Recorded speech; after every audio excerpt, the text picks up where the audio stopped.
Hello, students. So, this is a quick rundown or recap of what we did in our Zoom this week. So, we went through and basically did the Tuesday section of your assignment. So, I'm putting this in Ed Puzzle so you can interact just like you would have, and it gives me a chance to see that you watched it and that you know kind of what's going on. Helps me check in. So, the first thing I want you to do is in the Ed Puzzle box, answer the warm-up question, which is right here. On a scale of 1 to 9, rubber duck scale, how are things going today? Number 1 is like, look, the rubber duck that looks like this. Number 9 is the rubber duck that looks like that. So go ahead, answer the question in the box, and then we'll click on through. Okay, so make sure you have this document open on your computer so that it's really easy for you to see and type in your responses. We're going to start with this video from Miss Fry, which is an overview of point of view. So let's just watch it right here.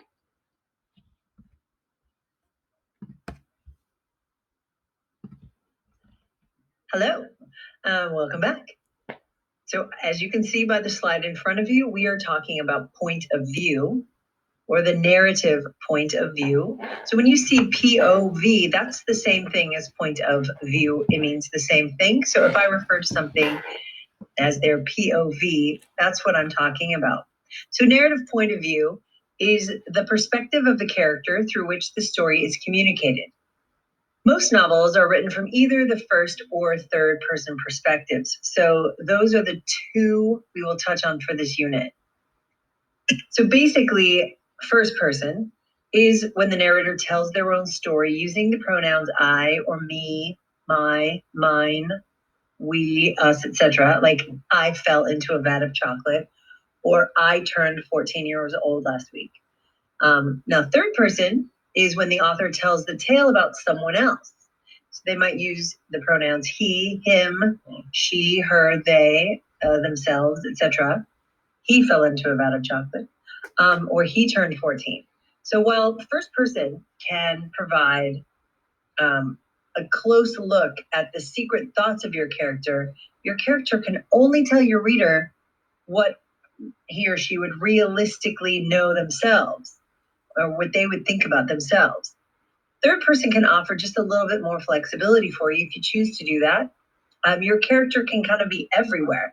They can help your reader see everything, and they can switch between various character stories. There are several types of third person perspectives, but we won't cover those right now. For this unit, we're only covering the first person and then the basic third person POVs. So when you decide and when you want to choose the perspective that your story is being told from, you just need to decide basically if you want to use the pronoun I, or if you want to use the pronouns they or he. So that's your choice, and you can decide that now. But right after we get done with this, I want you to watch the next video, and it just kind of goes over the same thing in maybe a more fun way. Okay, see you later. Okay, so now I want you to answer the questions that are in the Ed Puzzle box here. Okay, so now we're back over to our slideshow. In your document, make sure that you list the words. What are the words that you can use for first person? So first person is I, me, my, us. First person is written by a person that is in the story. Third person is not in the story. It's a narrator that's describing all the things that are happening. So they might use he, she, it, they, rather than there's no I in first person. So at the bottom, you're going to decide when you write the beginning of your story, what point of view are you going to use? First person or third person?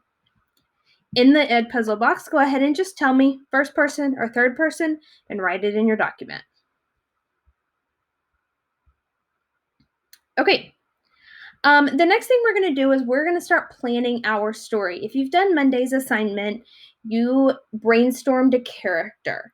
You brainstormed all these different details about a character. Now you're going to figure out the setting and the conflict or the problem that character is having. And that's the beginning of your story. So I want you to write a sentence in the Edpuzzle box that says, my story is about blank in or at blank who needs blank. So my story is about Joe in a 7-Eleven who needs to buy milk. So the thing that they need is going to be their conflict. Now, obviously, you're not going into huge details. If you write a story about Joe in a 7-Eleven who needs to buy milk, you have to add more to that to create a conflict. What's stopping him from buying milk? On the surface, it sounds like kind of a boring story until you think about all the different things that could be stopping Joe from being able to buy milk. Maybe there's a fight breaks out and it stops him from buying milk. Maybe there's a pandemic and there is no milk except for one, and he's fighting someone for the last jug of milk. So, whatever it is, you're going to come up with the conflict. So, you can see these are some of the ones that were submitted during our Zoom today. So, in the Edpuzzle box, write your sentence. My story is about character in or at blank who needs what. Go ahead and write that in the box now. Okay. The last thing we're going to do is you're going to describe your character, and by telling me what they do on a normal day or what they wear on a normal day. So this is what I wrote about my character. On a normal day, my character wears a floral dress from the expensive shop downtown. Never the same one twice. She refuses to leave the house without a full face of makeup, lashes and all. Her wedges make her feet scream, but she hates being the shortest one in the room, so she wears them with a smile. So that tells you a lot about my character when I'm just describing the things that she wears on a normal everyday. So that's your exit ticket. Make sure you describe your character for me, and I hope you guys have a great day.